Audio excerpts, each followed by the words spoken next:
L'ampleur du bourbier afghan, des détails sur les combats entre forces de l'OTAN et talibans, des victimes civiles largement sous-estimées.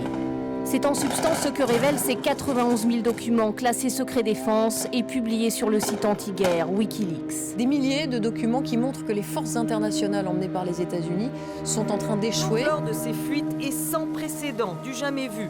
Des fuites qui plongent la diplomatie américaine, l'administration Obama au complet dans l'embarras. There's reason to be extremely skeptical about claims from the mass media, with some important exceptions, but on the whole, their complicity with the government is almost total. Most newspapers, particularly in Britain, and most in America, supported the war against Iraq completely, without a single hesitation. So when you ask, I think legitimately, when one asks this question about, well, what's the role of the media, we would say in large measure, with some exceptions, but large measure that it's an arm of the government in effect. A voluntary arm, but an arm nonetheless. An arm that can hit you hard, and you pay a huge personal price for standing up against them.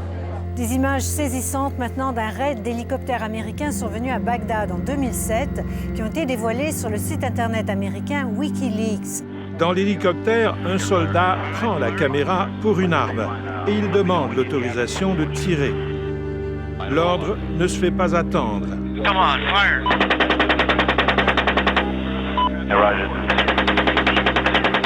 Julian Assange, le fondateur du site internet Wikileaks, ne s'est pas fait des amis en rendant public des milliers de documents confidentiels américains sur l'Irak. The protection of whistleblowers was something that interested me a great deal. And it was on that basis that I discovered WikiLeaks and came to get to know Julian Assange. And my relationship with him has continued for all these many years because he's the one person who provided for the first time, we know, a secure and safe place for whistleblowers to disclose to the public information of wrongdoing and crimes and abuse to which the public has been excluded. They don't know anything about it. Care homes, hospitals, prisons, people are abused in the most extraordinary ways. Oil workers subjected to chemical poisoning and they don't know where to go. They don't know who to tell.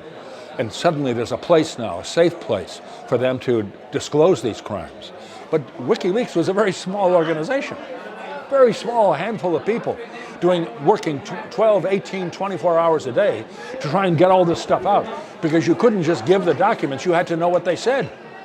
Because somebody asks you, is that truthful? You have to say, yes, we've corroborated this material, we know it's true. There's a huge amount of work in the disclosure process. And this was a stress of unbelievable kind on a tiny organization with really quite heroic people in it, trying to do this work against being attacked and worried about the police and worried about everything else, right? But they did it.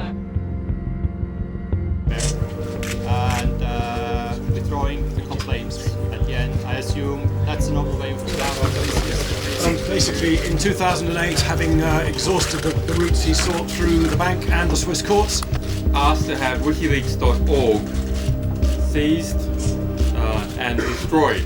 The one thing they hate is not the crime that the whistleblower protests about, it's the whistleblower.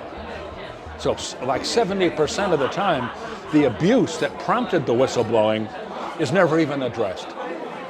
In the tribunals, in the courts, in all the internal proceedings, never even addressed.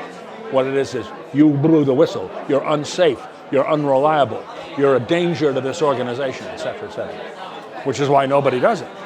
Because we don't have a system of laws that protect their right to speak. We don't have freedom of speech here. Freedom of speech is a fantasy, sadly.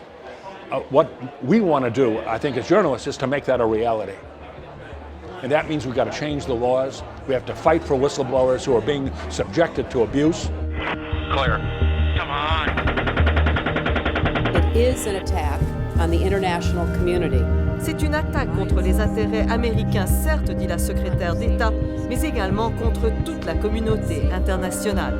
L'administration Obama ne peut plus arrêter ce torrent de révélations secrètes, mais elle ouvre une enquête criminelle sur Wikileaks. There are more whistleblowers today than there have been at any time in the last 25 years, and more coming. And the people who've made such a huge difference in WikiLeaks and Edward Snowden and Julian Assange and all the people in that community and all the 38 other WikiLeakses in the world, right, are invaluable resources for us, and there are more happening all the time.